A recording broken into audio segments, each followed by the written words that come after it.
left with even more interesting sessions. Just to guide us through the session, I'd like to introduce you all to our second moderator of the day. He is currently serving as Director General of the Bhutan Narcotics Control Authority. Bhutan Narcotics Control Authority functions as the secretariat to the Narcotic Control Body and is the nodal agency for the government for all matters related to narcotic drugs, psychotropic substances, and substance abuse. He is also one of the board members of CDCL. Before BNCA, he served as Managing Director of National Housing Development Corporation Limited. He was also the Mayor of Thimphu City from 1999 until 2005. He has Masters in Urban Development Planning, Postgraduate Studies in Development Planning, Postgraduate Studies in Rural-Urban Relationship, Housing, Urban Finance, and Disaster Management. I would like to hand over the floor to Mr. Phunso Ongdi to guide us through this session. Thank you. Good afternoon, everyone. Afternoon sessions are really not very easy most of the times. And I know it's difficult, but I must also tell you that we have 4 very engaging topics that will be discussed here, and of which I'm privileged to moderate. In fact, because of this session, I skipped my lunch so that I don't fall off to sleep. I have a confession to make also. I am not as strict as the first moderator in terms of timing. I'm a bit liberal and I get easily swayed by the presenters. If the topics are interesting, then I get lost in it. So I would request the organizers to mind the time. These lights are getting right on my eyes, so let me wear my specs. Okay, the first speaker, in fact, the title we have is Environmental Impact Assessment of Motanga. It's also known as Phunso Raptaling Industrial Estate. It's located 7 kilometers east of Samdongko town. The speaker is Mr. Sring Tobge, teacher of Shari High School, Paro. This is a report that he has submitted as a partial fulfillment of his master's degree. He's a recipient of top Austrian prize in biology from Royal University of Bhutan, a gold medalist in environmental science from Noida International University, has a master's degree in environmental science from Noida International University, and he's involved in the development of environmental science curriculum for higher secondary schools with the support from the Royal Education Council and other relevant stakeholders. As we all know, I think the Royal Government of Bhutan attaches great importance in environment conservation. In fact, it is one of the 4 pillars of our development philosophy, GNH. But as we all know, we always have problems. Environment always comes against, in some ways, development, or we can put it other way around. Development always impacts, will always impact the environment. So there needs to be a balance. Now, environment, I think, economic development takes over environment in so many ways. And if you look around, today there are countries who refuses to acknowledge global warming, who refuses to acknowledge the melting of our the ice in the poles, the environmental disaster that's occurring around the world, and this is all because of economic thirst for economic growth. So in Bhutan, I think we do try and play a balancing role, and in fact, it is very important for the future of our incoming generations. And I think Bhutan has played a big role in this, and I hope that we continue playing this role. Now, Mr. Tsering Tobge's presentation, I hope that it will raise some, critical thinking in the young audience that we have here. And also we hope that what he has learned and what he has experienced will be of big use to our policymakers and to the audience, future engineers, so that we can draw from your experience and also learn from your experience and see that we can adopt this without having to reinvent the wheel in other projects of similar kinds. So Mr. Tsering, you have the floor.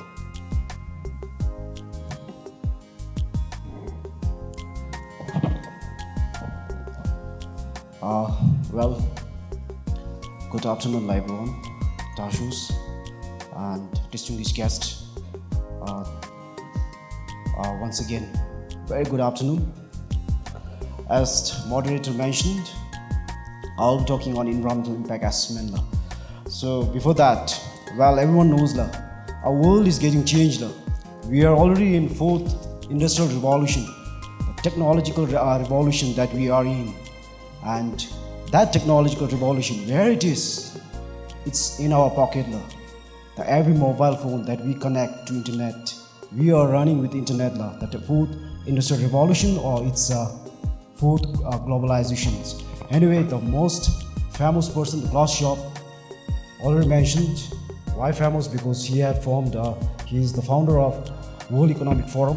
What he has stated, the more we think about how to harness the technology revolution, the more we will have opportunity to shape the revolution in a manner that improves the state of world. So from here, the very essence of my presence here today is to talk the underpinning, what actually makes the construction industry fruitful. Okay, what are some of the underpinning things that we have to consider in the engineering section or in the industry section. So that's what I'll be talking about today. So environmental impact assessment of Mauranga Industrial Estate, and as moderator mentioned, this is my partial fulfillment. The research or the short report that I'm presenting here is I've carried out as a partial fulfillment of my master in environmental science now. And actually detail all these things, environmental impact assessment is actually carried out by other consultancy, and for me it's my part of academic learning. So now, what actually environmental impact assessment? So if I go with a brief history, environmental impact assessment. So it's a new, actually the theme itself actually very well fit with the theme.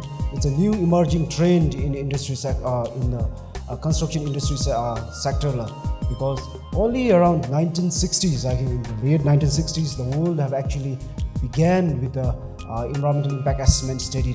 And Bhutan, it's quite young, just around in early 2000s we have launched, and our environmental impact assessment is just in teenager, very young. So therefore, whenever we have an environmental impact assessment, there is different views. So let us see what. So some view it's a environmental impact assessment as an opportunity for the success of project, where some still believes that it is a burden and hurdle. So some very, let's say the industry persons who want to establish industry, all these things, they really are fed up with the environmental impact assessment. So still in Bhutan, definitely I have already told you, it's a teenager. Environmental impact assessment has just begun in 2000 and just around 19 years we can say right now. So it's a young blood. Definitely there will be a less recipient.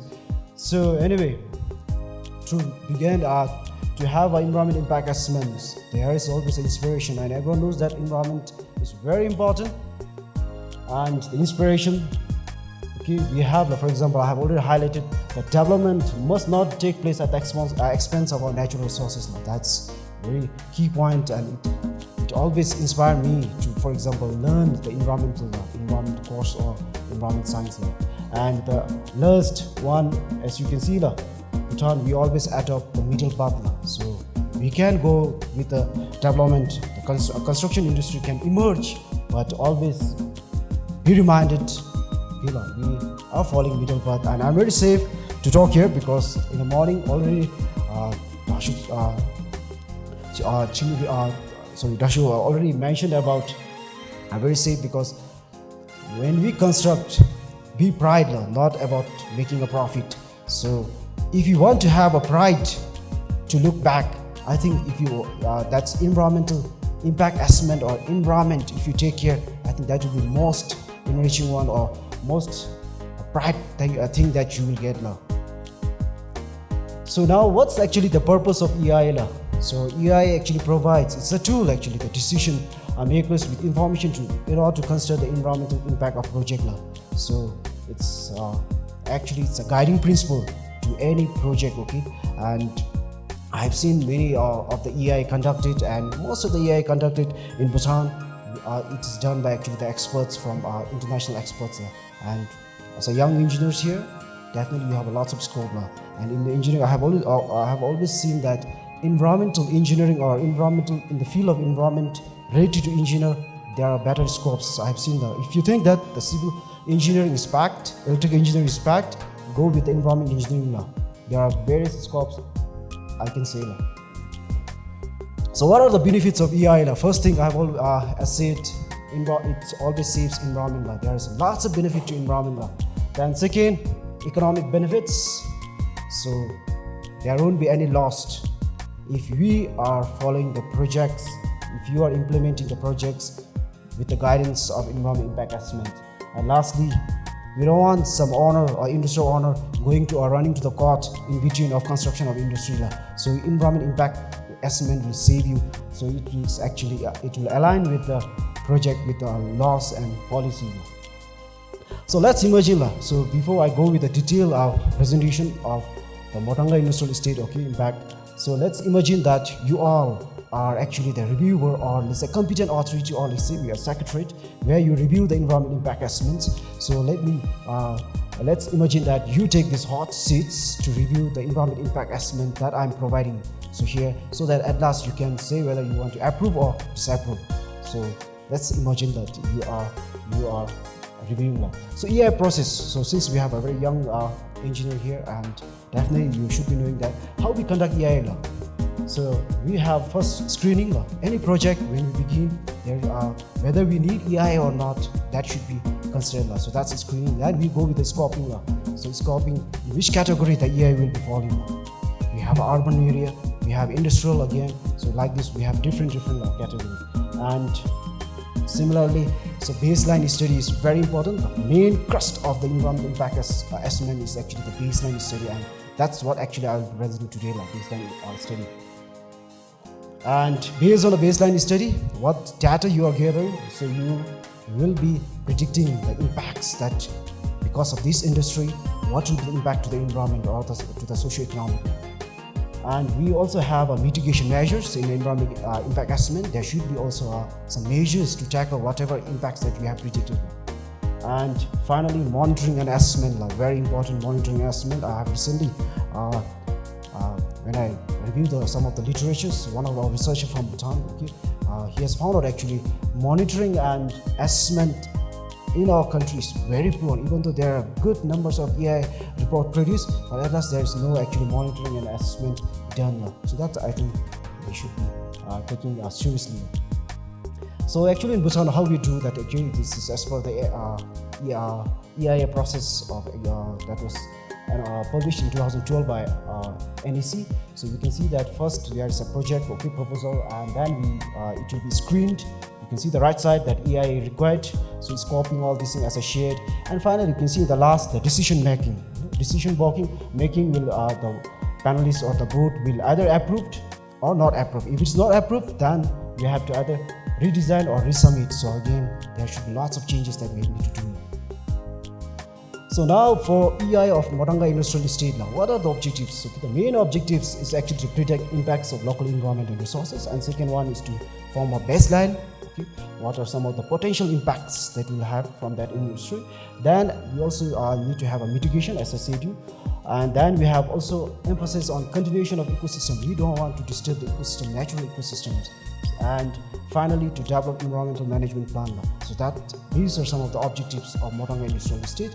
And for your information, again, Motanga Industrial Estate, and it's one of the industrial estate that actually our government has actually identified. And we have like similar, like we have Damdum in Somti, we have again Jingling in Gelfu. So we have some industrial special economic zone, or you can say the industrial estate that had been identified. And it's good news. We have already met with some of our Ministry of Economic Affairs friends here who actually shared Motanga Industrial is now actually it's gearing up, and there's some of the ancillary facilities and other works actually has already started. That's a good thing. And the profile of Motanga Industrial Estate, it's a project area of that you can see here. So as moderator already mentioned, it's the project. The Motanga actually it's lying. It is actually located in Sambujongkar, and the project area is 145.5 acre, and district it's Sambujongkar. So you can see, and already in this map you can see that some few of industry actually already established. Like that, it's a ferroalloy, that is ST ferroalloy, and we have also a plaster of Paris, and now I think we have many industries coming up now. So today, as I said, I will be mainly focusing on baseline environment. So what actually we consider while we carry out environment impact assessment. So we normally look for the baseline environment, the data that we need to gather. So we look for in physical environment, biological environment, and socio-economic environment. So these three are the main parameters or main thing that we actually look for in EIA. So we gather that, and so from here I'll be describing the different parameters that we take. For example, air quality. Everyone knows air, the quality of air is very important. We talk like climate change is happening, all these things because of like anthropogenic activities, our industrial activities, all these things. So if you build an industry, let's say we built a very magnificent, appreciated industry, but if there is an impact to the air, and finally you know that air, everyone needs the air to breathe it, and there is useless if you construct an industry that has an impact on the environment or to the air quality. So it's very important to construct the air quality. So as per our survey and survey that we have conducted, we have found out that, so anyway I'll not go in detail, okay, but can you see that in the log row you can see the standard. That standard means the ambient air quality standard that has been, we have NEC have got a certain ambient air quality, water quality, soil quality, all these things. They have already set the parameter, and we just need to measure in a real, for example in a Motanga, we conduct the survey and we just try to find out whether it's above or below. So we can see that actually all the air like particulate matter, tan, all these things, sulfur dioxide, nitrogen dioxides, carbon monoxide is negligible, so we have kept it as 0. So, and we have also measured in pre-monsoon and post-monsoon. And with this air quality, we are now, after gathering the air quality, we should also predict now. In environment impact assessment, we should be predicting, okay, we have different types of industry, how this industry, while construction phase as well as in operation phase, how it will be impacting to air quality. That is very important. So we predict now. So we have seen we have found out that there are several activities that will be actually impacting the air quality. Operation of vehicles and construction machinery. So land leveling, again vegetation clearance. Then construction materials disposal again. Similarly in operation phase we have so you can have a view. So operation of vehicles and machinery. So these all actually will contribute to the air, okay, the deterioration of air. So, and as I said, I'll be not going in very detail. For example, EIA normally consists of around 300 to 400 or 500 pages, and it is very difficult for just in 15 minutes to summarize all these things and present here. So, but I'll be just and one very important components of EIA is actually the environment management plan. So we have an environment management plan, for example, as a contractor, as a owner of industry, what you should be doing to mitigate the air quality, all these things. So you have to train workers, use of emission control devices, dust abatement techniques, revegetation again, sealing yards. So these are actually the real practical things, even though it looks very simple thing, but in reality, this all actually saves us, they actually build our health. And many engineers, many construction workers or industry workers, actually they can have a good health if we follow these all practices. So anyway, we also measure a noise level. Again, the noise level, and you know everyone, the noise level, the human hearing capacity, we have 0 to 140. And we have found out that when we conduct the noise measuring time, we have found that it's all way below. Similarly, there are certain things the industry, the noises that are produced now. Then we have an environment management plan. I'm very sorry I'll rush now because it's a lack of because of the limited time. Then water quality, we also do water quality tests. And similarly, we found there is no problem at all. The water quality is still, let's say, at par with the ambient water quality law of NEC. So like this, we have environment management plan, all these things like keeping a buffer zone from the main water we have called Kalakhola, which is actually running through the proposed industrial estate in Motanga. So then land cover. So land cover, we also examined the land cover and we found that actually the white portion that you see here is actually the all scrubs. Scrub, that's actually the shrubs ones, the shrub plants, and I think it's not much of economic values. So again, similarly, how it will be actually posing some threats to the land cover. And we have also examined the flora and fauna, and very interesting, the flora fauna. And we have, for example, to tell you, we have a birds of Bhutan. Sorry, I'll just take 1 minute. I'll take just 1 minute. We have, for example, flora and fauna. I've seen that many engineers now actually they are very interested in flora and fauna.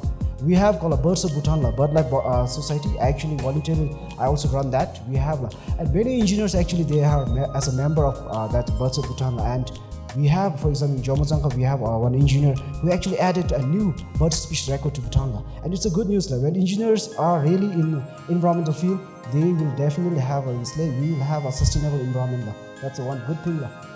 So, and one problem that we have found in Motanga is actually this project proposed is actually lying in a biological corridor. That is actually one of the serious things that we have found out.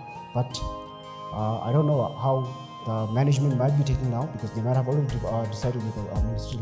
So again, we have several environment management plan. So socio-economic, again, we consider. So evacuation of people, so all these things, if it's there in that's a proposed Motanga area. But luckily there were no settlement there. So we have again management plan also. So I'm very sorry I'm running it, but later if you want, we can share that slides because we might in for example the college level we might be having environmental impact assessment courses. So how well you are prepared as an engineer? We are facing with so many challenges now. So nowadays, so how well you are prepared? For example, the Bhutanese just reported. People are studying the mining sector here. Actually, talks about Buddhist people are becoming more and more conscious of environment law. They are questioning. So, are our engineers ready to answer it? So, like this, similarly, we have still issue because of environmental impact assessment. Still, and in the outside country again, from even international observers, how Bhutan is actually taking environment as a main consideration when the development is happening now. Similarly, again, so international. So that's all, and I'm very sorry. So let us sustain the happiness of Bhutan for all times to come by being responsible citizen. So thank you very much, and that's all, Dr. Shidama.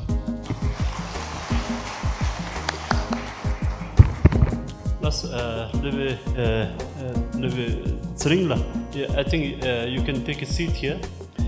Sorry for the rush. I guess that's what it is.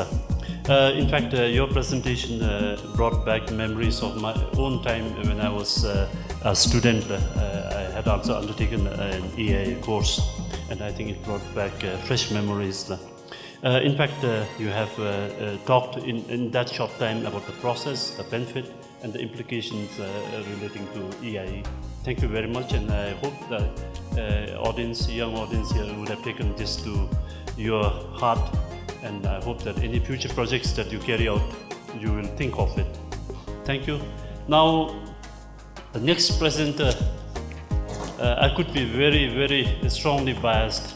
He is a friend of mine, and not only that, he also holds a similar profession that I once held, maybe I should say, because I don't practice anymore. But definitely, this is a topic that I think will take out the imagination of some of the audience here. In fact, the young audience here, especially I would like to talk to the young audience here. You might think that, urban planning has nothing to do with us. In fact, I used to think that when I was young. In fact, it has everything to do with it. So you must have some basic knowledge, basic understanding of what urban planning is. So with this, I would like to invite the next speaker, He will talk on intelligent urbanism, principles of innovative planning and management of Thimphu city. On the stage will be Mr. Geli Norbu. He is the Director of Survey and Mapping, National Land Commission.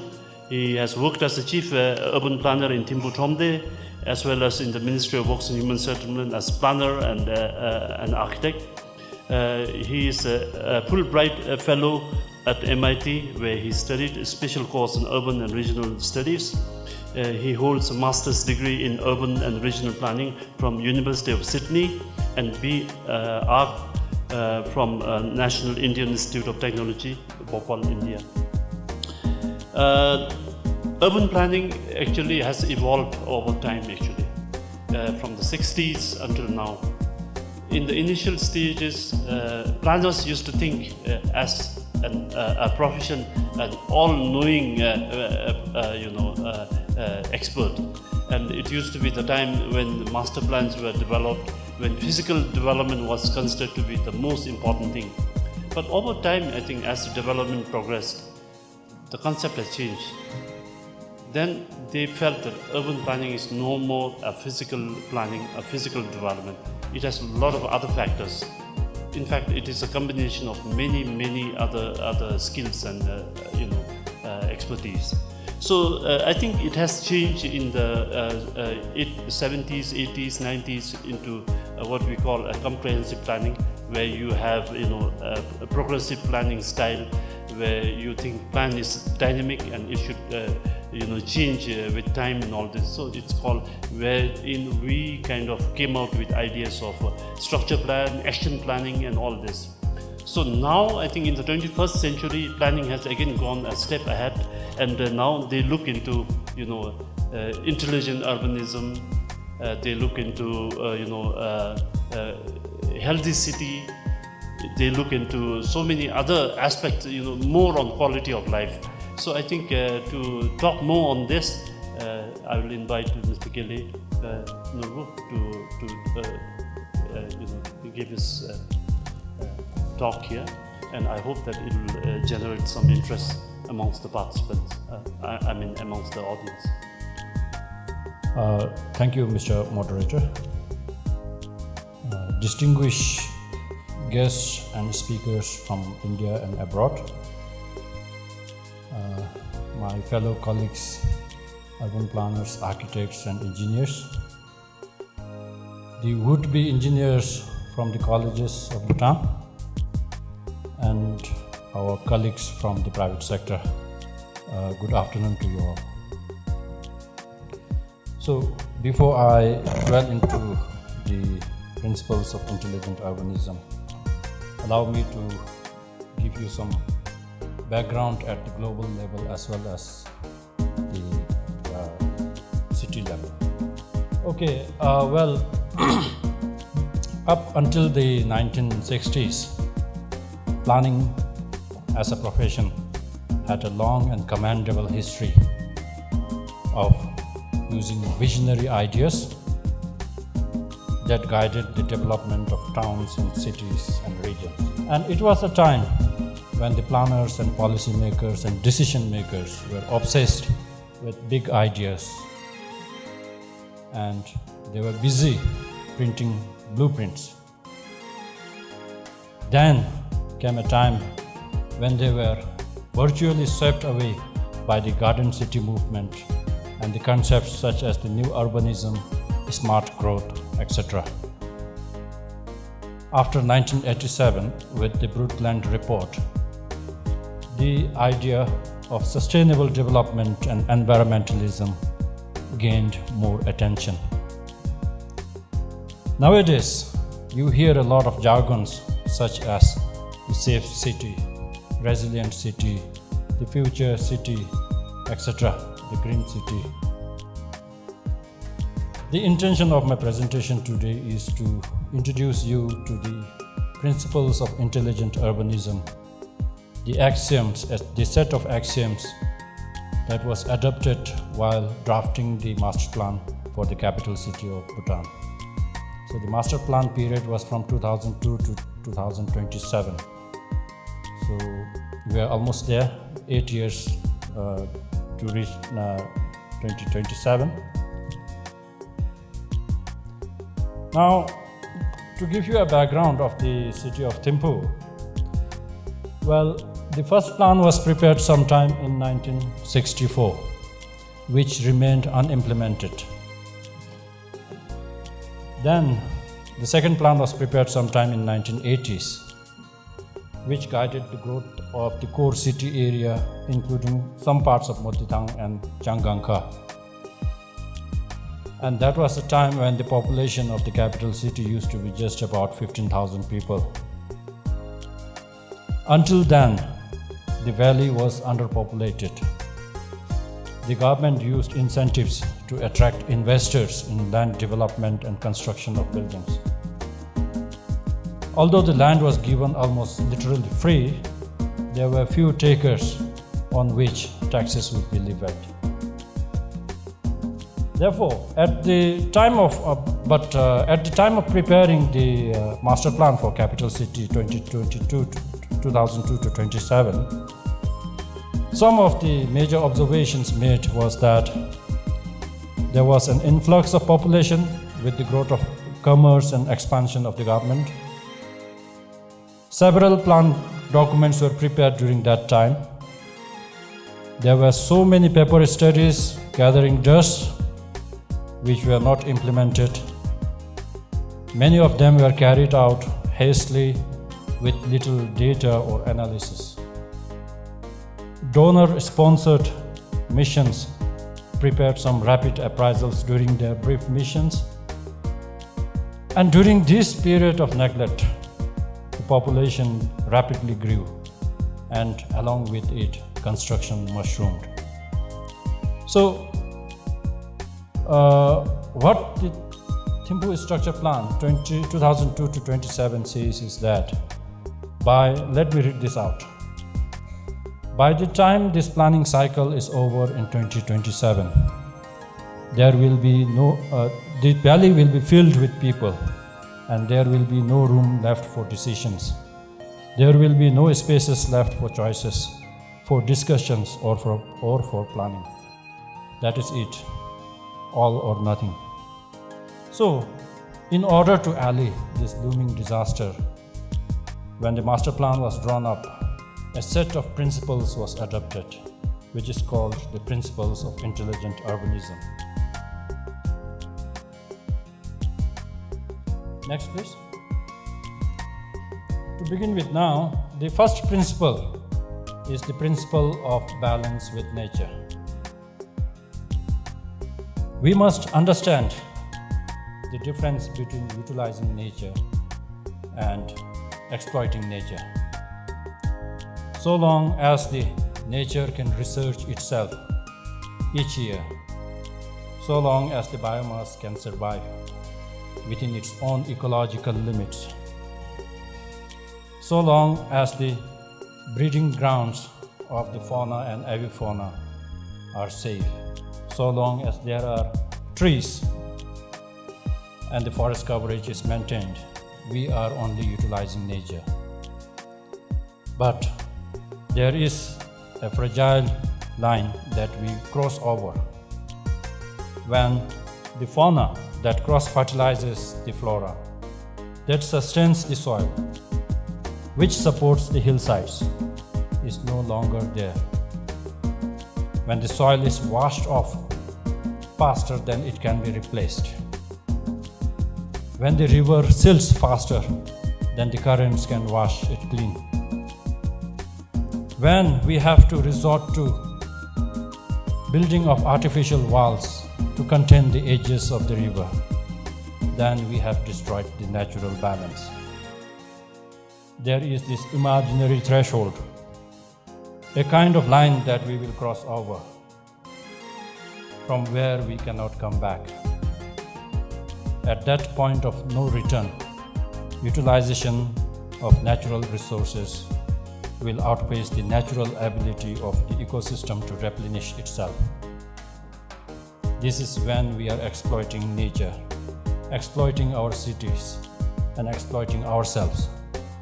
So from then on, degradation accelerates.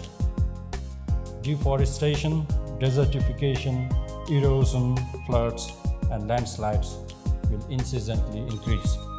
So therefore, the first principle of balance with nature aggressively attempts to protect and conserve the elements of ecology that nurture the environment.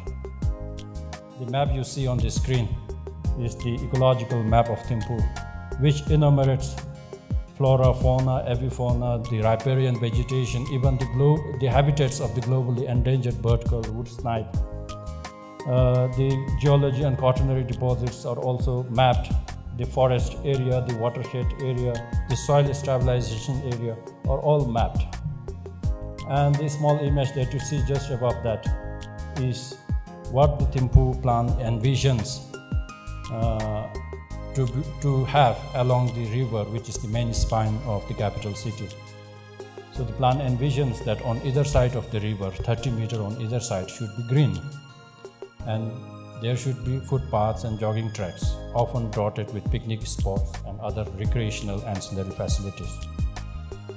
You may not see them now, but you can see a trailer just below the Chamlingtang Stadium. But that is going to happen in the future because the land has been reserved. But for the Thomde to invest in it would be a luxury because Thomde is at that moment grappling with providing basic services.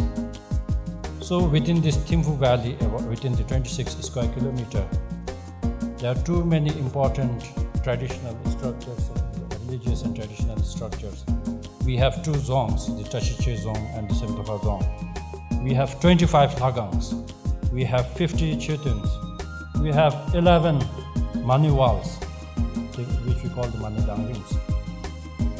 We have 13 prayer wheels within the city limits, and there are 12 traditional villages. These are all enumerated, and they were also classified into national, regional, and local level importance.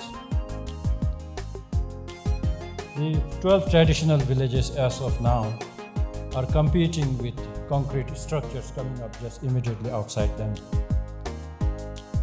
Not much development is happening within those clusters as of now. But once it is implemented, I would feel that this will remind us of our rich tradition, culture, and history. So the balance with tradition promotes the incorporation of iconography, the signs and symbols, unwritten and unspoken, traditional knowledge system into the spatial order of urban settings. Go to the next, please. The third one is the principle of conviviality, which talks about not only creating domains for the individuals, but also for households, neighborhoods, communities, and also creating public domain. The map you see there is the local area plan of Lung Thimphu. The red color area in the center that you see is called the neighborhood node. So this neighborhood node will have facilities such as the taxi stand, fuel station, bus stop, banking facilities, newspaper stand, all the day-to-day necessities that a neighborhood will require. And all the yellow colors surrounding these are predominantly residential areas. So all these facilities can be reached within walking distances. So we have 3 clusters of traditional village settlements also that you see there. The neighborhood node as of now is not implemented. You will see that open space lying vacant in Lung Thimphu. So we still have these spaces left in Yungjina, Tawa, Dechinchiling, and Langjofaka. But sadly, in few places, these areas have already been lost. So I would hope that one day this neighborhood node will be developed, and if these neighborhood nodes will be able to act as counter magnets to the central CBD. As of now, we have so much congestion, all the business agglomerating within the city core. Next, please. The fourth principle is the principle of efficiency, and the efficiency is to be brought about strategically by locating the urban hubs and neighborhood nodes where high densities can efficiently service the infrastructure. The small red dots and the big brown dots are locations of neighborhood nodes in urban hubs. So the idea is to act as a counter magnet for the core city. There should be one urban hub in the north and one urban hub in the south. And they will be connected by many other neighborhood nodes. I'm on the fourth principle, but doesn't matter. If you are interested, you can have a look at my paper in my blog. I will now quickly rush. I think I have about 4 to 5 minutes. So next is next please. The human scale talks about the need to promote human dimension. So largeness, greatness, and technological feats have been actually the new trend, but with the goal mostly to amaze the public rather than to create humble, walkable human experiences. So the principle stresses on human scale. Next, please.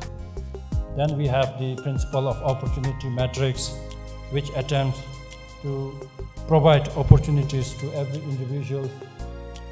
And this is the matrix that was used while preparing the master plan. All the uses are compared against each other, even with the environmental determinants. Next, please. Regional integration, nothing much has happened in this area, although the proposal was prepared. There are many activities which are growing, which are polluting, which are noisy, like for example, the sawmills, I think has to go outside the city boundaries in their own enclaves outside. Next, please. Then we have the balanced movement, which is similar to the neighborhood note I explained earlier. The part of the strategy here is that we should not have dead ends, there should not be gated communities, cul-de-sacs, etc., because they socially divide the people. Next. Institutional integrity, even at this point in time, we do not have an overarching legislation that will guide the urban development and planning process. But we hear that legislation will be tabled for Parliament discussion next week, next parliamentary session. Next, please. I'm not going to skip the vision because Dr. Rinzin covered this on this morning. Next. Challenges, I will skip. Please, next. Now to conclude, the intelligent urbanism actually embraces a multi-generational and holistic vision of community building, as does environmentalism and sustainability. It integrates multi-societal values and enhances local imagination and understanding. And they are actually a set of axioms around which planning debates tend to revolve around. One can learn from the success and failures of other countries and from their laws and legislations, but at the end of the day, we must debate and finally own our own civic principles and follow them. But I'd like to caution my fellow planners, architects and engineers and even students that we should not be obsessed with the jargons that I introduced a few minutes ago. So with that, thank you very much.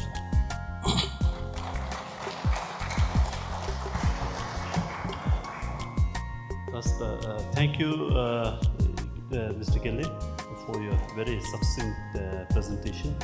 In fact, as you were presenting, I was feeling bigger actually, I was growing actually. And the reason being, I did not realize that when we were there trying to develop this plan, and just to let you know that I was also quite intensely kind of engaged in the planning process. I worked in some ways with the consultants here. It was a time when I was in Thimphu City Corporation. But I think the way Mr. Kelly has presented made me think, wow, there has been some thought that's gone in, But anyway, thank you so much. And I think it's one thing to have a good plan, but it's another to have this implemented, and I think this is what he has addressed. I think having a good plan is not enough. I think there has to be effective implementation, and I think this is something that we must carry as the message. Now, thank you so much, Kelly, and I'm sorry again the time factor. It could have gone a bit. I was willing to offer. I think the organizers are very firm. So thank you anyway. The next topic, when I looked at the topic, I was a bit puzzled and perhaps taken aback actually. Why make construction industry more attractive? With over 4,000 construction companies or whatever, I was thinking that there was enough attraction already. But maybe I think the speakers will have something more to say on this. So the next speaker I have is, the title of the presentation is to make construction industry more attractive. And to present we have in fact two presenters. One is Mr. Kota Wakabayashi. He works as the representative of JICA in Bhutan. He worked since 2017. Mr. Kota has a master's degree in engineering, specializing in ocean and space, and he is a graduate of engineering college from Yokohama National University. He started his career in JICA and has worked in transport sector in several countries, places like Kazakhstan, Haiti, and Egypt. And then with him we have Mr. Kenchu Sring. Is he going to present? No, he's not there. Oh, sorry, I was not informed of this, so there will be no Kenchu Sring presenting. The theme, as I mentioned, we all know that construction industry is critical for the economic growth of the country, and also to help resolve the employment issues of the youth that we face now. And with over 4,000 construction firms, I think it has been a big contributor to national economy actually. But as I mentioned, I think if you look at the numbers, we seem to have enough actually. But then I think what's important is, I think we need to build up on professionalism, expertise, and ethics in a number of areas actually. And I must also mention here that CDCL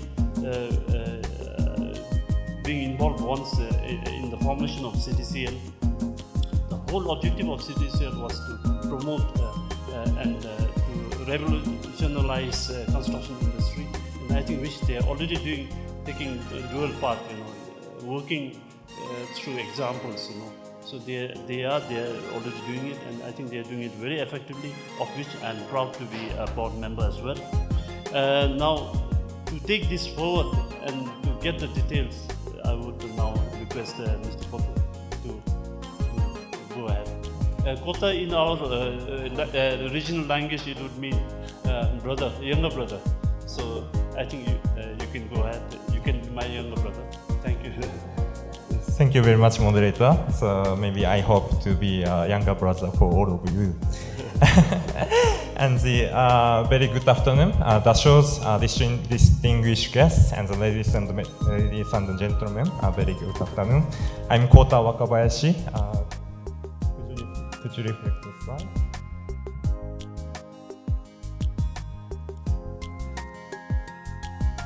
Okay, so I continue. So I'm Kota Wakabayashi, representative JICA Bhutan, as the moderator introduced. And before this position, representative JICA Bhutan, I seconded to the Ministry of Land Infrastructure, Transport and Tourism in Japan, fortunately. And also, I definitely have to introduce my co-author, although he's out due to the very important reason. And Mr. Kencho Sring, General Manager, Human Resource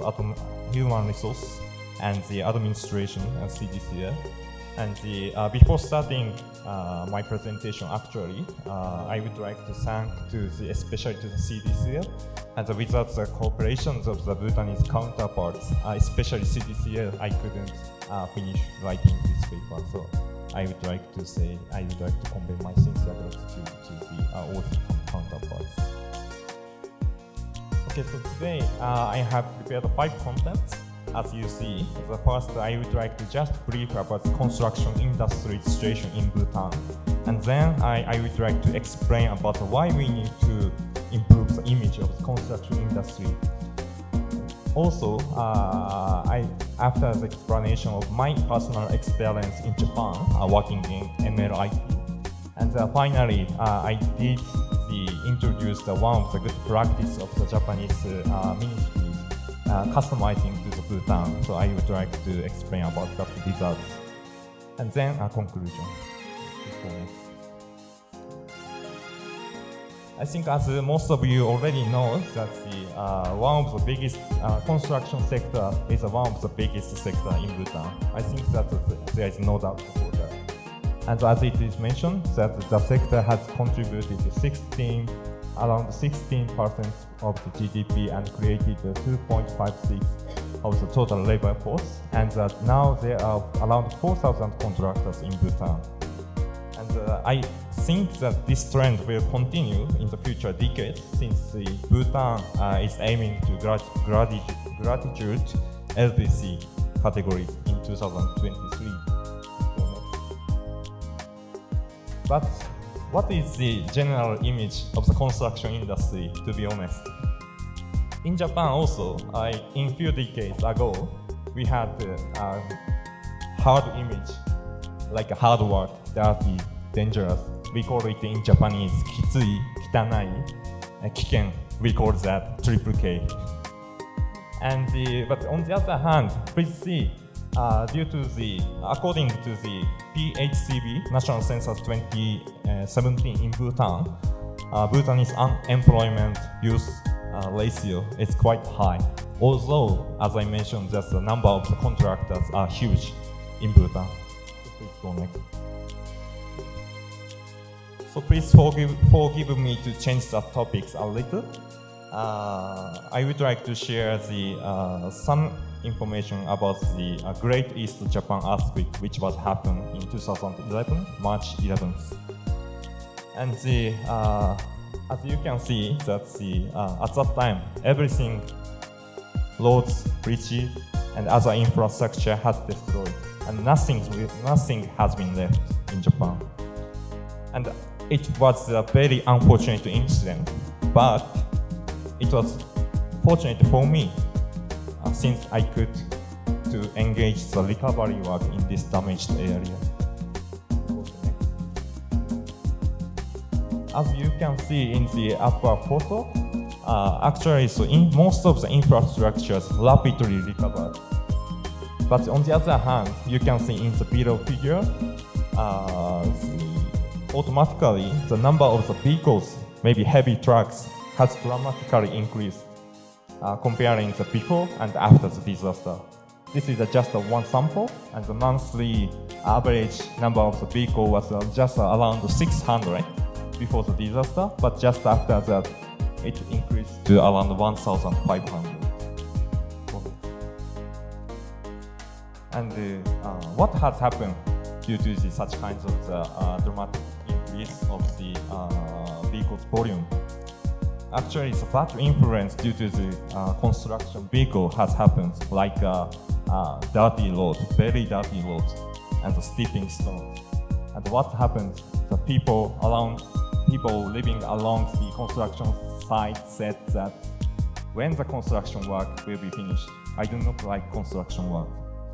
And the complaint to the construction work and the bad image of the construction work has accelerated, even though we are doing the recovery work from the big disaster. Next. And this office, Sanriku National Highway Office, has a mandate for the reconstruction of the infrastructure and the traffic safety, and as well as the maintenance and the rehabilitation. And it was one of the biggest field office with the huge budget in Japan for the recovery work from the Great East Japan earthquake. In Japan, it was impossible to complete the construction work smoothly without the taxpayers' understanding, so that we had to improve the image to the construction industry at the time. And that office actually introduced several, actually many, but today I will just introduce several activities to improve the construction industry's image. The first one is visualizing the progress of the construction works. Have you ever heard that when this construction work will be finished? And what is the effect of this construction work? Those information could be provided, and those provision of those necessary information can accelerate the construction work itself that we believe about that.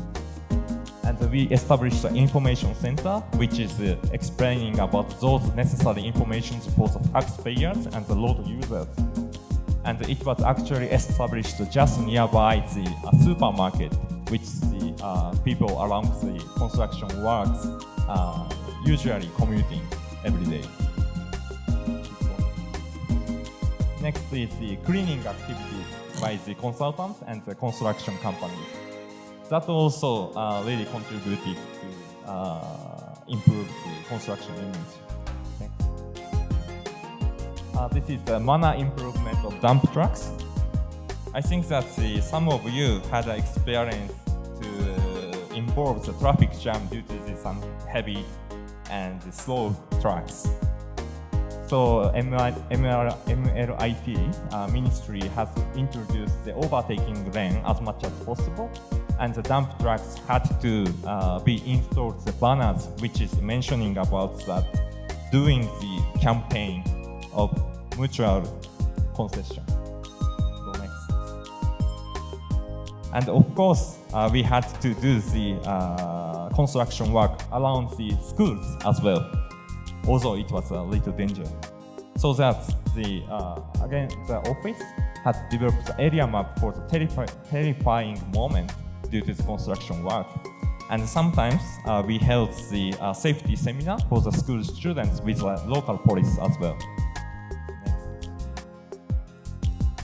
And the participation to the local events. This is showing that the HPE Festival, we call it Undoukai in Japan. HPE Festival is a health and physical education festival, and they are doing some competitions running. For example, the light up photo, it is showing that the construction site is giving the field, a well-ordered field under the construction for the students. And the right below photo is showing that they are doing the tug of war and the battling with the dump truck. Let's go next. And the Sanrik office also introduced the site tour for the local people as well as the school students as much as possible. Please go next. And this is the last one. Workplace experience for the construction industry in the school or local events. And we provided many opportunities, especially for the children, to operate the construction machines and to make them understand how construction is attractive. Go next. And so this is almost the last topic. Actually, this January, JICA collaborating the Japanese and Bhutanese counterparts, including the CDCL and the DOR, we held the winter camp for the Highlander students who are studying in Lunana, one of the northeast Dzongkhag Geops in Bhutan. Actually, those students had a less chance to study since they have to relocate during the winter season due to the very hard climate conditions. During that winter camp, of course, we provided many lectures, but one of them is these activities, workplace experience in the construction sector. And actually, so this lecture has strongly initiated by the CDCL, collaborating with JICA. You can see that the left upside, he lectured the safety measures in the construction site, and he had experience to be an internship in the Dai Nippon Construction Company, which is now which has constructed many bridges in Bhutan as well. And to go to the left downside, we made a mock construction site and explained the behavior. Explains how to behave around the construction site. And the right upside, this is the most interested part for the children. We provide the opportunity to operating the construction machines for the children. Actually, they were really excited for that. And the right bottom side, he is explaining about the function of each construction machines.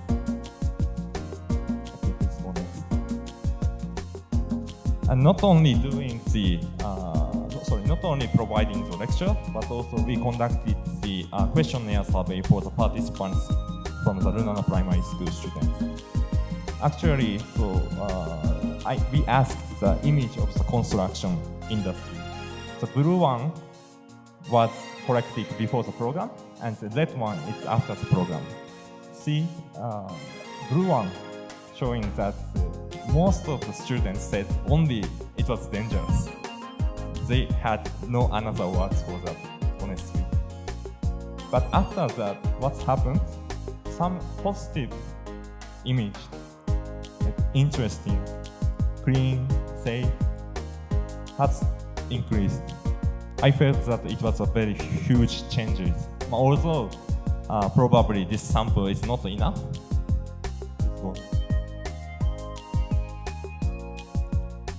Okay, so I'll continue. We also asked the students, do you want to work in the construction industry in the future after this program? And the poor number of the students, out of 11 students, said yes. This is very my personal opinion, but these four numbers are not small.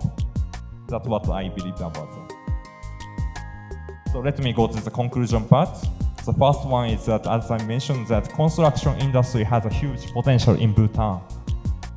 And the second one is some programs for improving the image of the construction work in Japan seems to have a potential to work in Bhutan as well. And the last one is that all the construction sectors,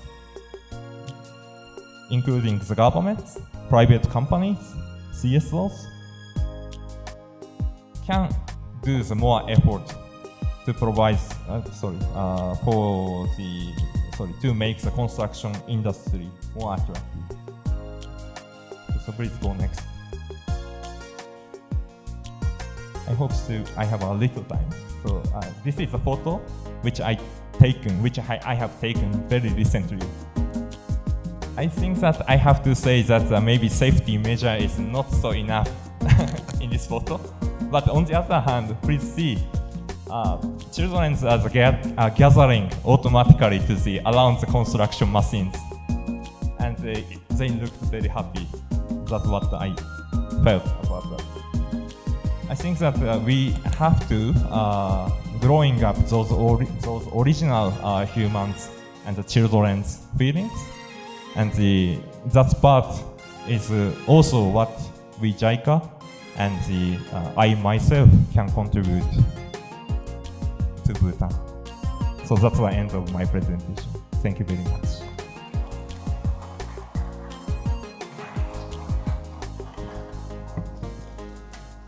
Thank you, Mr. Kota Wakabayashi, for your very simple and very clear presentation. In fact, I think Japan has a lot to offer actually. I have had a very long association with some architects and planners from Japan, and I think they are some of the finest professionals that I've worked with. So, in fact, I retract my statement that construction industry is already attractive enough. I think there are a lot of issues that needs to be looked into. So, thank you so much. Thank you very much. Now, as I look around, I see still a very active crowd on the other side. I think perked ears and then wide-eyed. I think that's good. That's a good sign. I think the presentation is going well. And I think afternoon, I think it's really difficult in many times. Now, the next topic and the last one, I think for the day, it's building with nature's footprint, emerging trends in the use of timber as a structural material. This is a topic that has a very strong resonance with my own personal belief actually and thinking. And to present, we have speaker Mr. Seong Nidup, Senior Lecturer of Civil and Structural Engineering Department of Civil Engineering and Architecture, College of Science and Technology, Royal University of Bhutan. His key interests are the development and promotion of sustainable and resilient materials and technologies for infrastructure. He is a member of Civil and Structural Engineering Standards Technical Committee of BSB and the focal person for Disaster Risk Reduction and Resilience Thematic Working Group of the Himalayan University Consortium of ISIMO. The use of timber actually, in fact, is not new to Bhutan actually. Our ancestors have used the material extensively and most effectively in the construction of our homes and other essential infrastructure. In fact, some of our most iconic monuments and structural marvels are made from local materials such as timber, stone and soil. Unfortunately, I think with development and modern ways, materials which have served us for centuries, sheltered us for centuries, have been relegated for a choice of secondary preference. I have seen structures, wooden structures in places like Japan, which have stood for thousands of years. And I think, and here in our context, and I remember even working in city corporation, when we were promoting our own traditional structure, many people say these are temporary, semi-permanent, not realizing that some of these the houses that we live in the rural areas are over centuries. So I think the presentation today will have a huge impact on the thoughts, minds of our young audience here, as well as decision makers, if there are senior ones here, into rethinking the role of timber in structure. In fact, just this morning, I think Dr. Seong has shown even skyscrapers from timber structure. So I think this presentation should do a lot in dispelling the misnomer, the wrong ideas that we have on timber construction, timber structure. So, and I think this will have a huge bearing and benefit to our society. So to influence the crowd, we have here Mr. Seong Nidup, as I've already introduced him. And you have the floor, Mr. Seong. Thank you, moderator. Distinguished guests, elders and friends. I think it's a privilege for all of us to have the opportunity to discuss about timber, especially in this very hall, because if you're falling asleep, maybe you can just stretch your neck and look up and you'll see timber trusses just above your head. So I think it's very fitting that we are having this discussion in this very hall. So as the moderator suggested, I'm going to talk about, or rather going to make a case for timber as a structural material for the future. And in the process, we'll be discussing some of the emerging trends, both in terms of the material as well as in terms of the construction technology, using timber as the core material.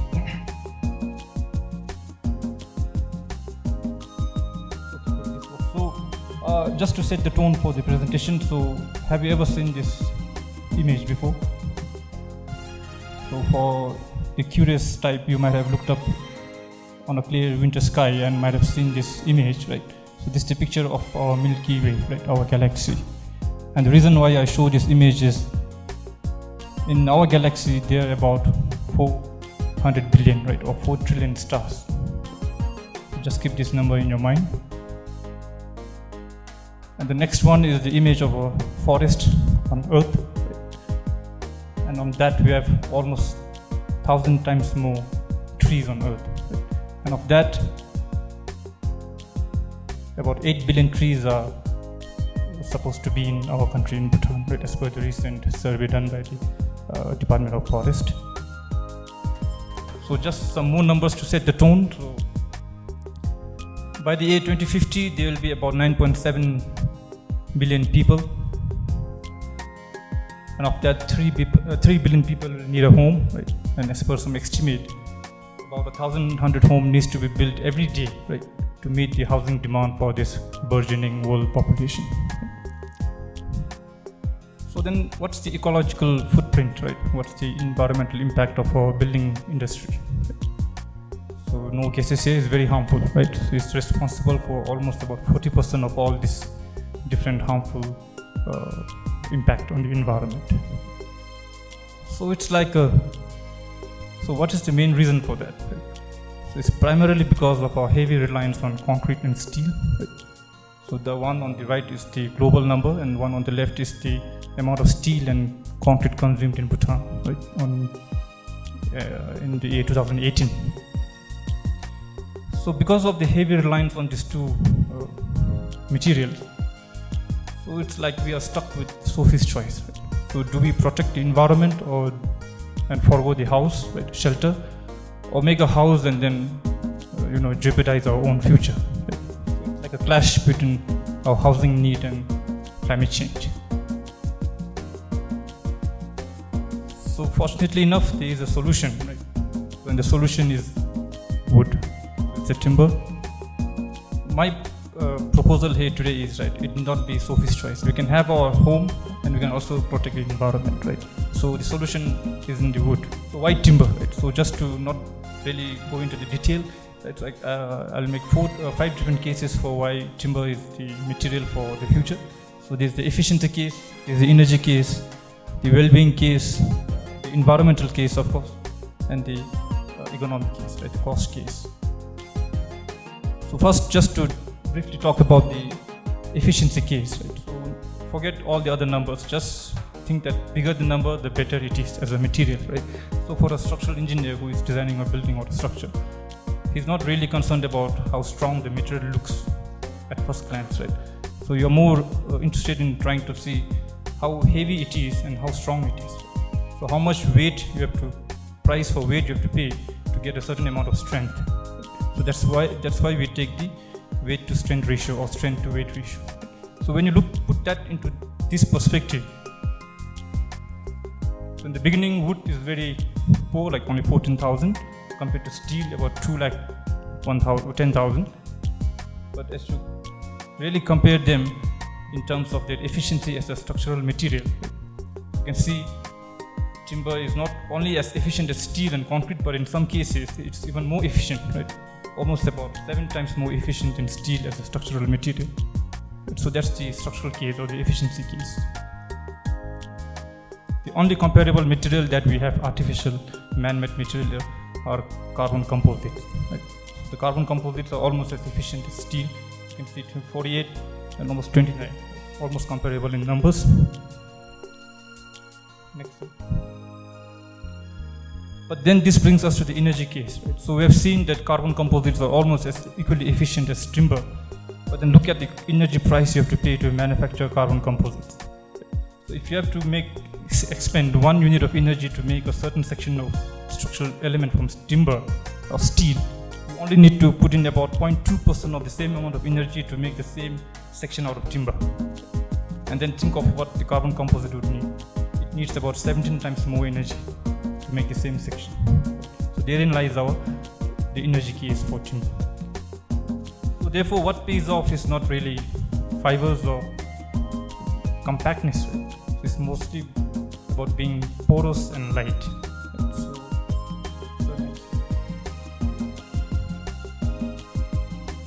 So that's why nature invented wood. Right? So we call wood as the structural material of nature. So if you really look closely at timber, right, it's actually all holes. Right? It's mostly porous and all holes. If you look closely at a microscopic level of a wood structure, what you really see are a network of holes. It's all holes, and that's why it's very cheap, very efficient. So you might have heard of this famous boxer, right, Muhammad Ali, and he's known as the boxer who flew like a butterfly but stung like a bee. Right? It's very light but also very efficient. In the same analogy, we can call timber as the Muhammad Ali of construction material. Very light but very efficient. Right? So continuing with the environmental case, right? I can just briefly run through this. Concrete almost responsible for more than 5% of global carbon dioxide emission, right? Steel about more than 3%. But what does wood do? Right? A cubic meter of a wood furniture in your home would sequester, right? That means would capture in about a ton of carbon dioxide. Right? So that much amount of carbon dioxide is prevented from ending up being in the atmosphere. Okay? Coming to the sustainability angle, timber can be regrown. Some species, some very fast-growing species can be regrown, and they can be matured within 20 to 25 year cycle. And think of what is the replenishment period of the raw material that we need to make steel and cement. Right, is on a geological timeline, right? Centuries and centuries of time. The economical case, of course, researchers everywhere around the world have found that there is a compelling combination of all these factors. So 20% cheaper, 30% quicker, 4 times lighter, better safety outcome, and all of that, right? Not just this, but there's a bonus, right? So it's all packaged in the natural warmth and comfort of timber. Right? So architects quite often say he has never seen his client go and hug a concrete column, but he has seen his client go and hug and touch a timber column or a timber frame in a building. So therefore you have your nature's fingerprint in our buildings. But right, our Muhammad Ali is not flawless. He has weaknesses and sometimes he will collapse. So what are the Achilles heel, right? The weaknesses of Muhammad Ali. First one, timber, as we all know, is anisotropic. Right? That means no two pieces of timber will have the same property. So how can, as an engineer, have the level of confidence that you can ascribe to concrete or steel? So that is one of the biggest problem. Second one, of course, no gases here also, like fire. Third one is durability, right? It will rot and decay. And then deforestation, right? So the moment you start talking about timber, people will say you're going to cut down all the trees, right? You're going to cause deforestation. So these are, you can say, the weaknesses of our Muhammad Ali, right? So here comes the technology, and if because of all these weaknesses, if we do nothing, then I think it is the case of missing the forest for the trees. So just because there's some problem, you don't try to address it and overcome it and neglect it, then I think you'll be missing the bigger picture. So just to protect a tree, you might miss all the whole forest. So this way engineered wood products, right, technology comes in. So there are many types of engineered wood products. I think there's no time to go through each one of them. But the biggest advantage of them, this new product, are you can have very, very big heavy timber elements without the need of big trees. Right? So you can think of how you can capitalize and have a much more optimized timber section without having to rely on big trees. So there's no need to really go and look for big trees and cut down every big tree. You can make these products by using smaller pieces of timber waste, like twigs and veneers and leftovers. So with the emergence of all these new forms of engineered wood products, right, the building industry has revolutionized in how timber is used as a key element in making buildings. So just to run through again some of the technologies we have. The most traditional ones are the lightweight building frames. And in these there are two types. One is the platform type and another one is the balloon frame. These are some examples of lightweight timber frame buildings which can be used to construct structures up to at least 4 stories. The next one, if you want to still go higher, then we have what's known as the cellular structure or the honeycomb structure. So the idea again is borrowed from how bees make their honeycomb. Very light but very efficient and strong. So you can have multiple cellular apartments, right? And then it becomes a very efficient way of making your buildings. So these can go up to 8 stories. And the first one is in London called as the Moody Group. And another special feature of this particular project is 70% of the timber used to manufacture the elements here are recovered from waste timbers. So they did not really go cut down every new tree. Some more advantage, fire was a big concern. So there are international fire standard as to how long your building should withstand a fire. And in the test they have conducted, they found that this building lasted 60 minutes more than the required regulation, fire withstanding regulation. Still want to go further, so this is what our Dr. Tsiong also mentioned in the morning, right? The 25 King Street building in Brisbane. It's about 10 story. This moment resting frame building. Right? Engineers will know what's the system. You can see all frames braced by diagonal elements. So purely made out of timber.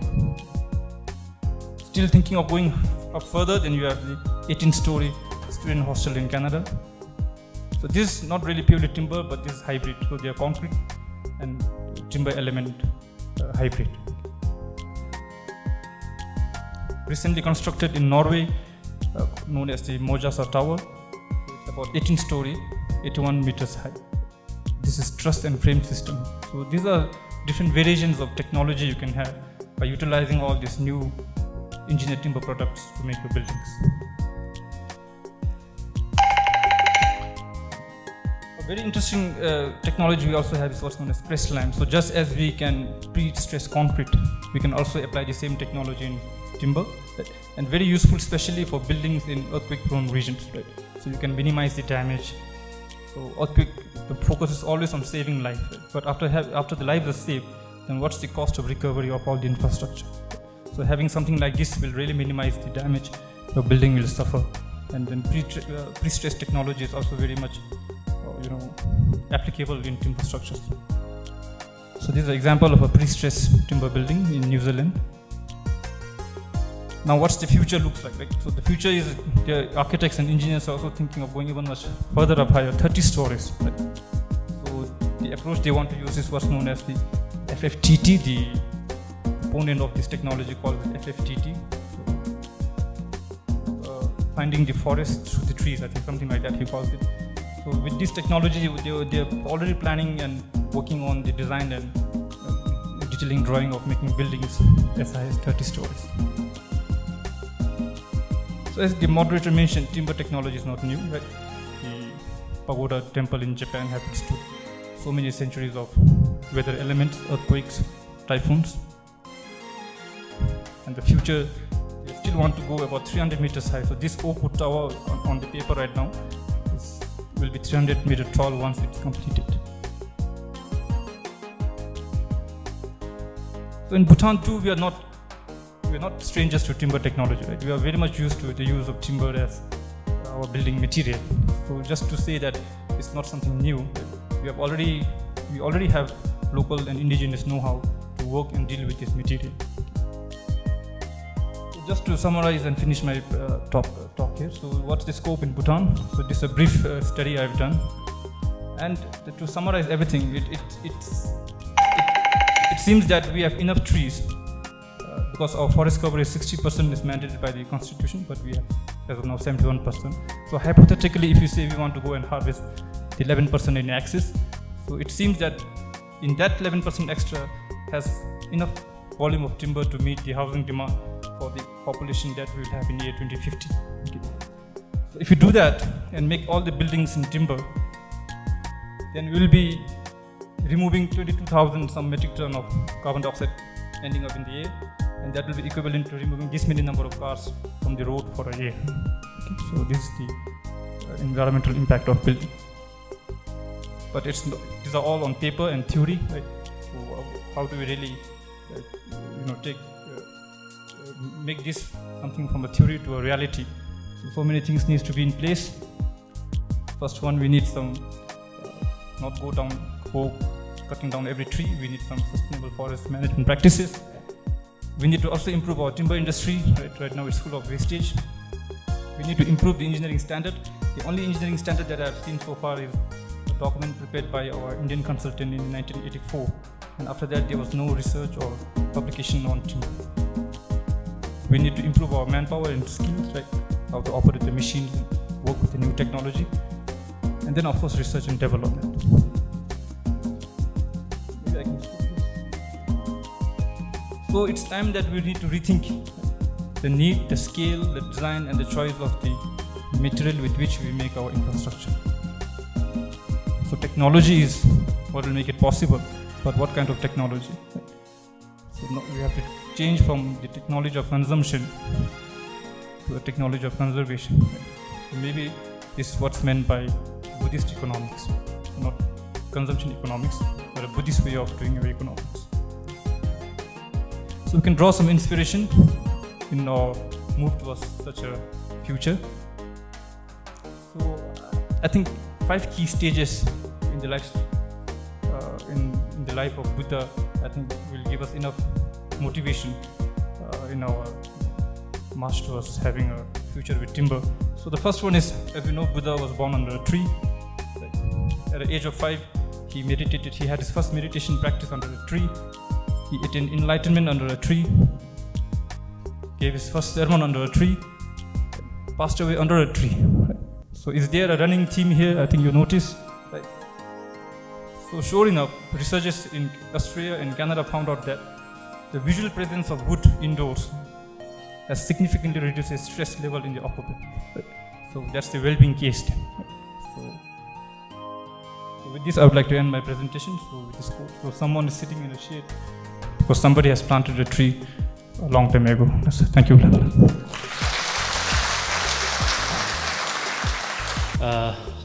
Thank you, Mr. Tseo, for your very enlightening and thought-provoking presentation.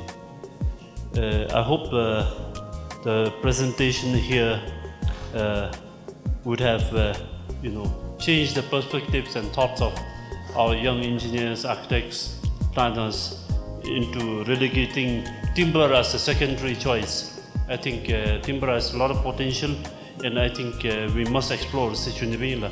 And I think through our own experience only, when you go into a house, I mean, do you feel the warmth when there is timber on site, when a room is paneled, or when a floor is timber as compared to concrete, indoors? I think it makes a huge difference actually. Even the very feeling, you may not notice, but I think it does have that impact. So I think we must really try and look at what you have presented, and thank you. I think it was a very interesting presentation. Now with this, we come to the end of our presentation for the first half of the afternoon. Of course, we still have one after tea, and I think we are right dot on time now.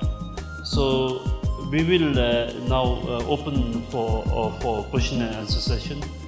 We have about 30 minutes allocated for this. So I think we'll take in question and answer from the audience. So the floor is open. Yes. So I need mic. Good afternoon, everyone. My name is Karma Sangyefinto, a final year student pursuing bachelor's in civil engineering in College of Science and Technology. My question is for Sir Singtopke and Mr. Gelenurbu. It's about riverbed mining.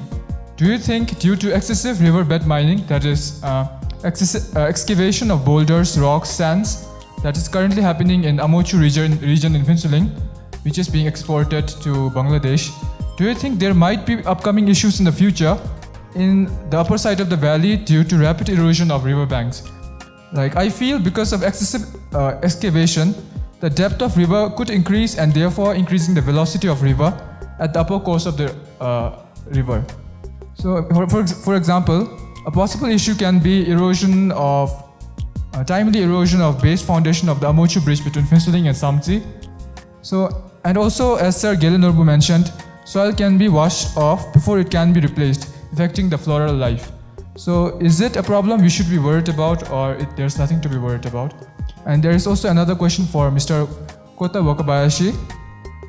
Japan is well known for her punctuality and the Made in Japan brand, and her skill in being able to build and construct within a short period of time. What do you think is Japan's secret, and what can young Bhutan in terms of construction learn from Japan? Thank you. Wonderful question. I think we have now our presenters. First, I think it's to Sri Tokyo, the impact of removal of river materials and its impact on the river. Thank you, Karma. For the concern, first I want to say that the concern really, I want to say that definitely there will be impact because of the dredging.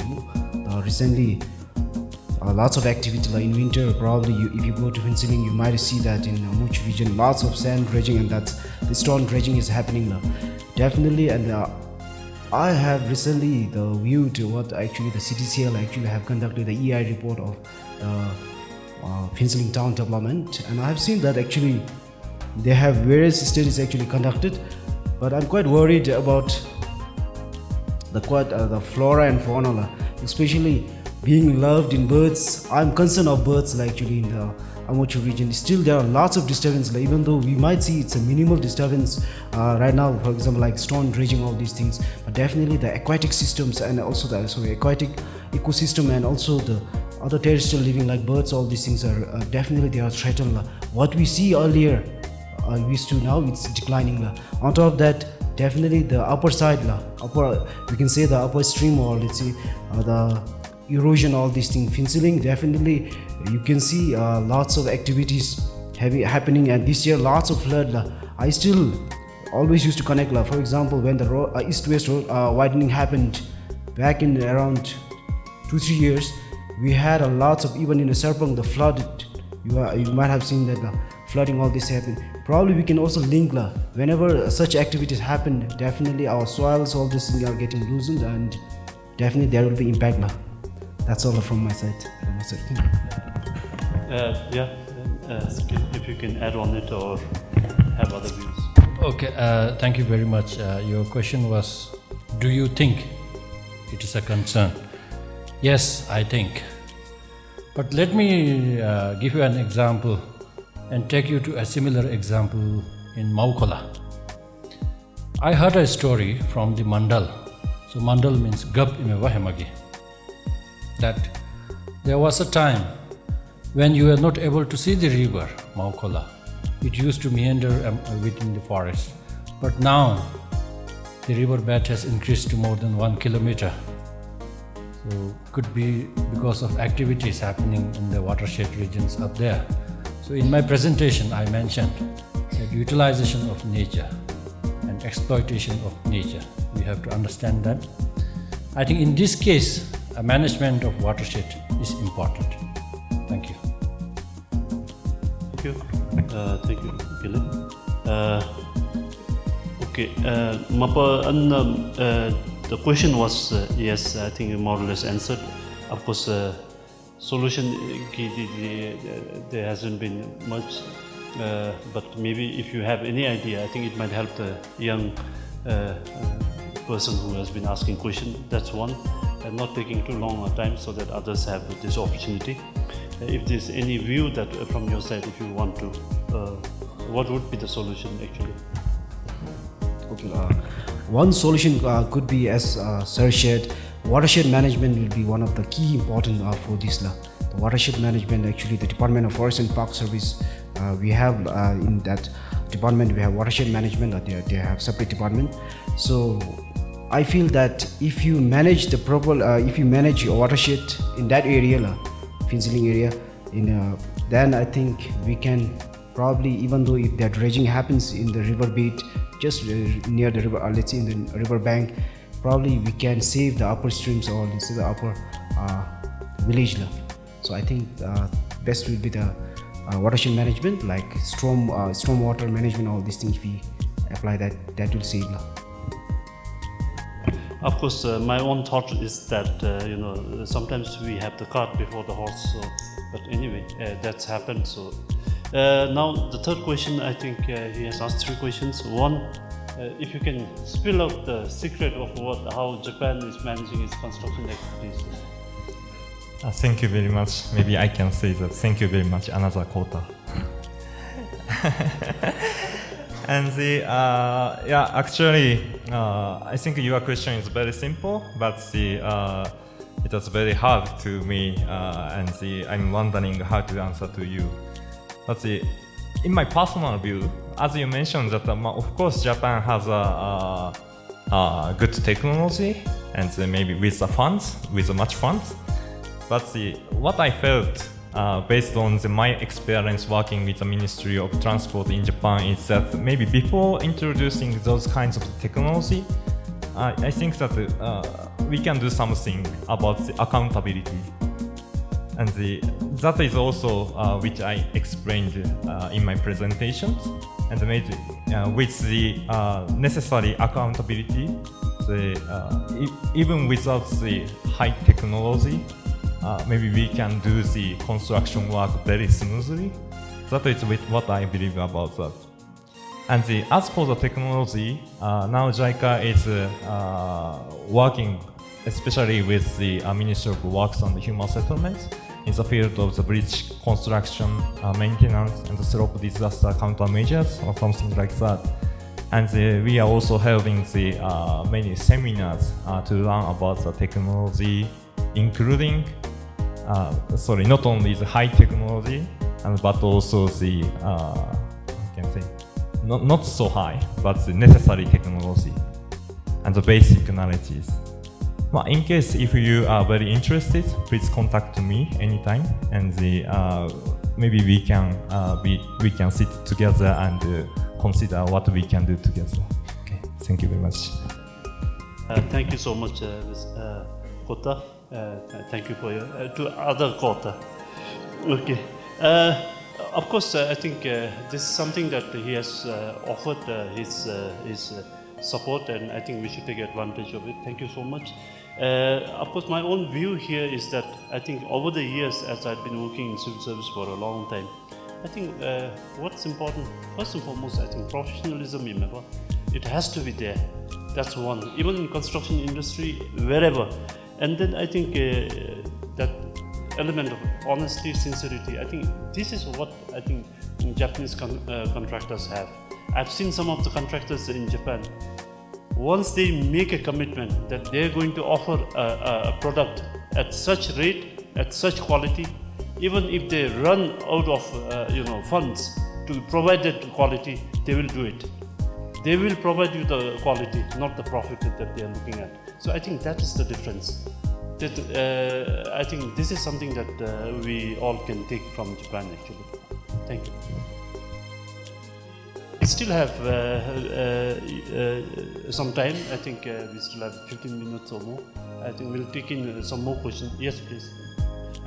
Can I have your name and... Good afternoon, myself Devashish Gozdosidar. I am presenting from KMRC, Calcutta Metro Railway Corporation Limited, from Afcons Infrastructure Limited in India. Basically, sir, I have some questions regarding the EIA. Are you implementing the planned replantation other than the felling for any construction job? Because in metros, now in metro, it has been, we are adopting this process in India. Maximum metro project, you will see that replantation is going on rather than felling. First question. Sir, second question is regarding this wooden structure, sir. Sir, can I know what is the fire rating of this wooden structure? How can we maintain? And last from the JICA, sir, I am very much surprised to see why you selected that young children of that locality to make them to teach them about the construction. Why not the other elder persons? Thank you, sir. Thank you. Okay. You have, of course, implied with the questions. You have not named to whom you are directing the question, but it's okay. I think they will understand, I guess. I think Chidi animal plantation. Are you planting rather than felling? I think this is one question, and then fire rating law. So I don't know if you can answer that. Of course, I was tempted to limit the question to one, but again, sometimes I get carried away, so it's okay. With regards to the fire rating question, I think I'm afraid I may have to admit my Achilles heel here again because, as you know, timber technology is not really looked into and not really explored. What I've shared here is just based on my research done through the reading that I've done. But yeah, I would like to really explore and find out what is the rating that they've worked out for this particular building. But normally, if you have engineered wood products, I think you can't just let any product that comes in the market to be picked up and used without clearing some minimum standards. So from the literature study that I've done so far, engineered wood products more or less meets the minimum fire requirement, be it in the US or in the UK, of course, where they have very strict regulations. But also to share on the same line, even the fire rating standards in Bhutan are quite, you can say, very rudimentary right now, and it's not really up to the level of maybe probably in India, what you have in India or elsewhere in the region. I hope that answers your question. Okay, the other one is, why did you select the young kids from the locality rather than okay. Okay, thank you so much. And first of all, so as I mentioned that in Bhutan, I'm recognizing that the youth unemployment is one of the social issues. That is the first reason. And the second reason is that why we chose the class around class 9 to 12 or something like that, around the elementary school level kids. To be very frank with you, this time, without any cooperations with the CDCL and the necessary equipment as well as the status, we couldn't do anything about that. So I just wanted to say that all the necessary equipment and the conditions was luckily prepared at that time. But as you mentioned that maybe we also need to stretch to the other elder children as well. I think I totally agree with you. And maybe not only JICA, but also the other Bhutanese partners also show some interest for the futures, further activities for the more elder persons. Thank you very much for your good advice. Thank you. Thank you, Mr. Kota. Okay, some more questions, and this time maybe I'll try to be happy. Excuse me, sir. Sorry, I had to interrupt. We don't have time. The question and answer session should have been completed by 3:30. So now we are behind schedule by almost 13 minutes. Okay. So since our audience has asked very pertinent questions, I was also willing to go flexible for this session for a few minutes, but now we are behind by almost 14 to 15 minutes. So we'll break for tea, and please be back by 4:15. Can I just close the session? Yes. Okay. No, I think we started from 3:30, and again, I thought there was this carryover of time. So, but anyway, it appears I'm sorry whoever has raised. Maybe I think I should use my discretion as a thing. I will give one last. I think whoever has raised it. Sorry, organizer. I think it is important because he has raised his hand. So, I think, yeah. May I? Yeah, please. So Kuzong. I take that authority as a moderator. Thank you, la. Kuzongbo, I'm Ongchin Doji, la. I'm with Palnet Thermex TMT, la. For last 17 years, I have been in Pascal Industrial Estate, la, and then I've been rolling steel. It's been about a year that I have come to Thimphu for other projects that I have. My question would be to Mr. Tsing Tokela. You talked about the environmental impact assessment of Matanga Industrial Estate level. So while you're working on this, have you ever thought or considered what kind of industries are going to be in the Matanga Industrial Estate?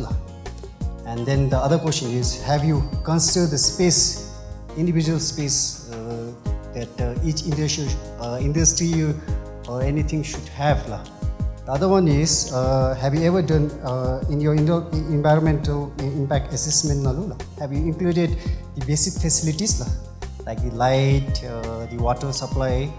Because if I speak of the Pasca industrial state perspective, since from its inception till date, there is no water supply.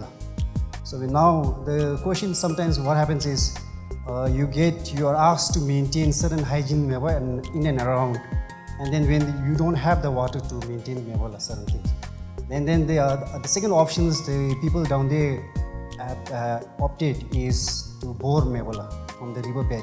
Now there is an issue from environment NEC saying that you can't bore it. Now on one side, you have given a permission to set up your factories with basic facilities in principle to be provided. That is in fact failed. On the other side, when you are coming out with the alternative ideas, there is a restriction or not allowed to do. In such a case, how do we improve this such industries side? The other thing is, when I talk about the space, like for a ferro plant of 18 megawatt, I think the maximum space given to in Pascal's industrial state is about 7 or 8 acres, which is really insufficient. You need to have a factory, you need to have a housing office complex, you need to have a raw material storage. It becomes very tight. If you don't store your raw material, your factory is going to shut down. If you try to maintain the hygiene around, conflicting problems. So have you ever give thought on such situations? Needy, Nabugi, when you do anything, you don't think of a profit, not think of the pride. But me, being from the private sectors, from the individual point of view, if you don't make profit, how do you go forward? One important thing. Okay. Because are you done? Because we are talking about the technology revolution, improving technology. Now, if you don't make profit, then you can't invest. If you can't invest, you can't take forward. So my question is, I'm thinking of the other way side. There has to be a win-win situation.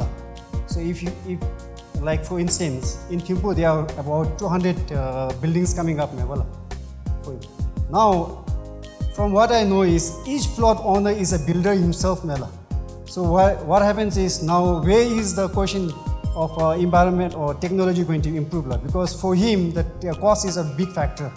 So he is trying to opt, let's say, cost in the simplest cost, how we could erect his building. So much I think I feel guilty. So Thank you. Thank you so much. I think relevant question, but perhaps I have in a way made a wrong choice. So anyway, yeah, maybe would you like to, unless others want to hear it, would you like to discuss with him over the tea, or you want it to be maybe very briefly, Sundar, because I don't think he'll feel happy, satisfied. Okay, sorry. With sir's question, I will also answer what Mr. Sir Dewasi actually asked. One question we actually missed.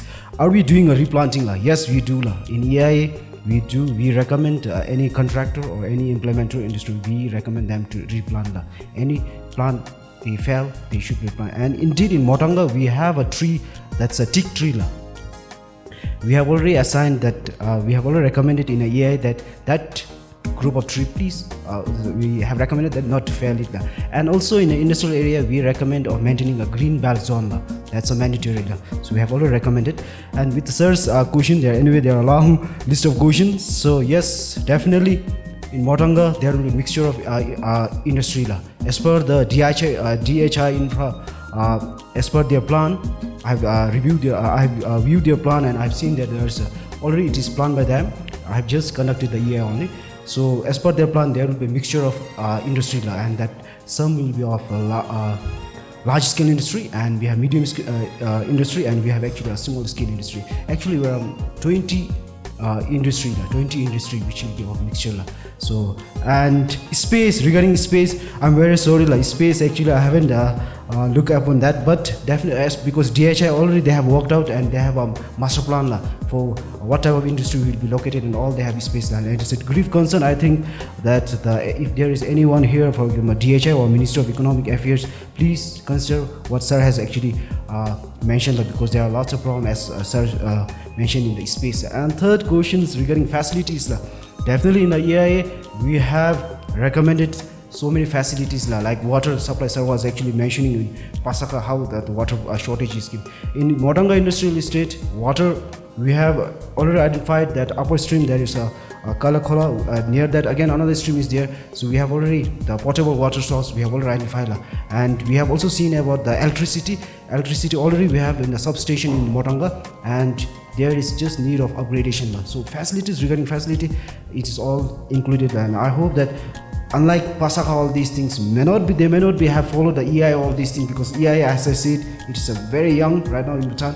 So Modanga might be our best, I think, because we had a good set of EIA which has actually formed, and if you follow that EIA, definitely our industry will not face any challenges.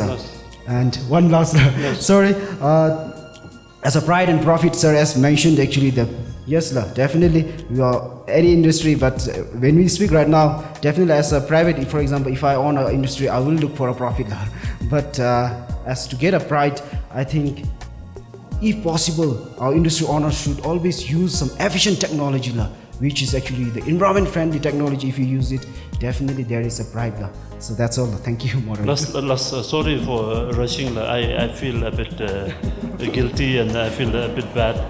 But morally, I don't feel bad because I've used just the allocated time of 30 minutes. In fact, there was a time run over. So that's why I felt a bit kind of privileged to have extended this. Just a very simple thing. And profit ki lab now, if it is a construction ki profit has to be inbuilt. But you have to deliver the quality. So profit has to be inbuilt when you bid for a work only. And then if it is for the private, you must think long-term interest. There were times when I was in the city, people didn't want to keep parking. I forced them that it has to be there. I wouldn't allow side no jo the parking me was. And some of them, after I left, they have appealed to higher authorities, and then they went ahead without parking. Now these people are crying. They are not getting any tenants to stay. The value of the building is going down. So on this, I think we must make them aware. Should be. Having said that, my apologies to organizers for running, beyond the time. But my gratitude, of course, also goes to the organizers for giving me this opportunity, and to the presenters. I think it was a very enriching presentation. Very simple, very easy to understand, but very enriching. And I hope it has benefited the audience here. And please, just do not leave it in this hall. You carry this together with you in your schools, workplace, and then use it.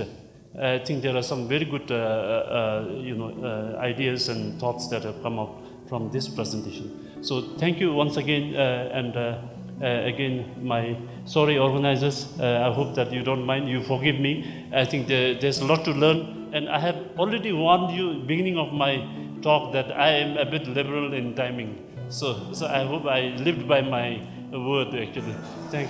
Thank you so much.